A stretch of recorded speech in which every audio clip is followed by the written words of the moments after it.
Good morning and happy Wednesday from the Bean, and Armani's over there too. There they are. Oh, okay. So yeah, so I am doing some editing. Oh, he wants to say hello.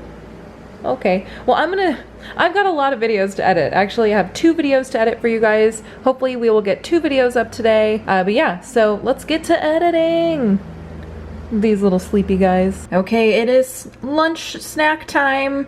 Gonna make a smoothie. This looks kind of gross, actually. This is some chia seeds, some cut up apples, and I'll be adding in some spinach.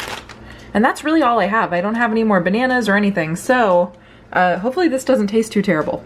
Oh my gosh, so check this out. I use this toothbrush to clean the blender because it's hard to clean the blender with just like a sponge, so this is an easy way to get like under the blades and everything. I use this to push I use this part, I don't know, it's probably very unsanitary, but I use this part to push my like spinach down, and when I did it, I like clipped the toothbrush on the blade because it was moving.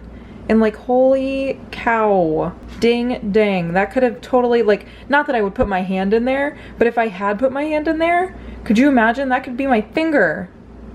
Wow.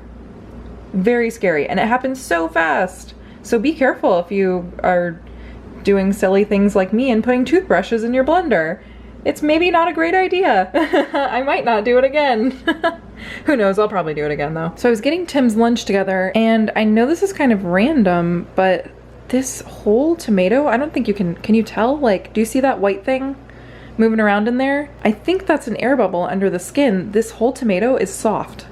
Like, the only thing keeping it together is the skin. It's all like, I can't even, like, can you see that? It's a really, really bizarre texture, and it is grossing me out, but I just wanted to show you. Look at that. Can you see it? I think it's an air bubble, but it's still creeping me out. All right, I'm currently editing the bonus vlog. I just put up the video from Magic Kingdom. Here's the thumbnail, so you know which one I'm talking about if you're looking at the other videos, but this is where we looked at the Halloween decorations. This one went up yesterday, so I'm doing the little bonus video from Epcot. There's a cool keychain that we saw, and then I have the little guys next to me just being so cute and sleepy while I'm editing over here, but look how adorable.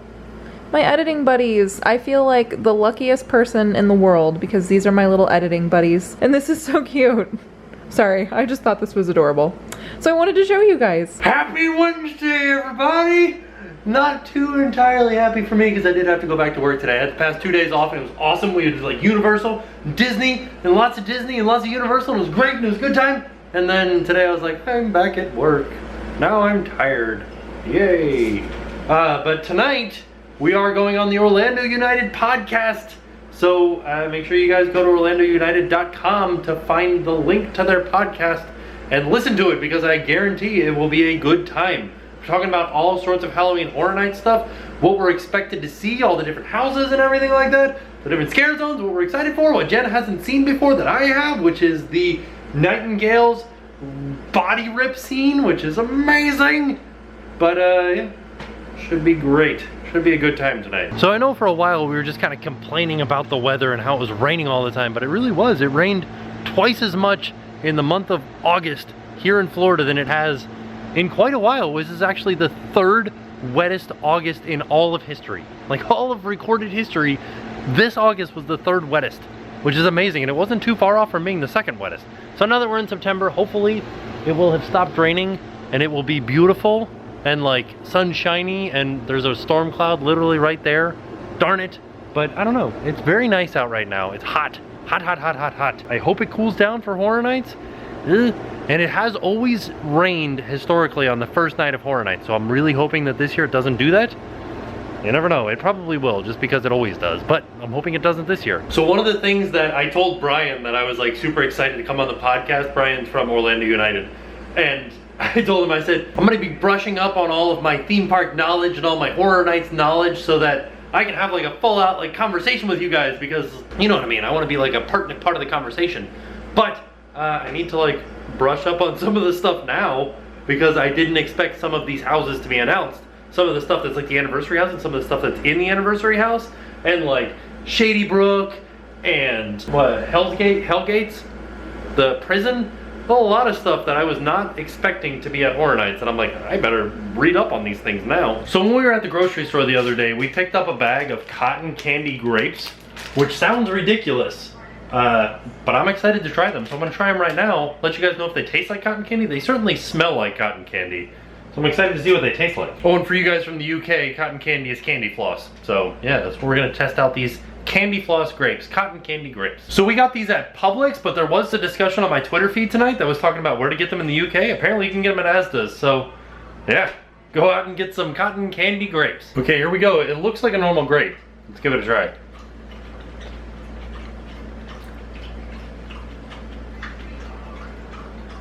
What is going on here? I feel like science may have gone too far with this one, because that was like cold cotton candy. Like, I just ate cold cotton candy in the form of a grape. What the heck? It's so weird because I want them to taste like grapes, but they don't. They taste like cotton candy. What is happening right now? All right, after having like 3 or 4 of them, they taste like a weird version of cotton candy. Like, not entirely like cotton candy. They're still a little bit like cotton candy, but nothing like grapes. They taste absolutely nothing like grapes. I feel like they were trying to mix 2 different fruits together and they like popped out this thing that sort of tasted like cotton candy. Like an apple and grapes. Like, you know how we have grapples? Like, I feel like they were trying to go the other direction with this.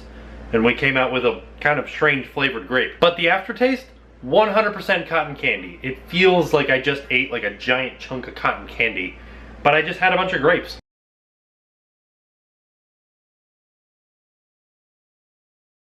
So, we were on the call for a very long time. It's midnight now. I am way past my bedtime. So, I will see you guys tomorrow. Greetings from Paris, and now it's time to pay the price.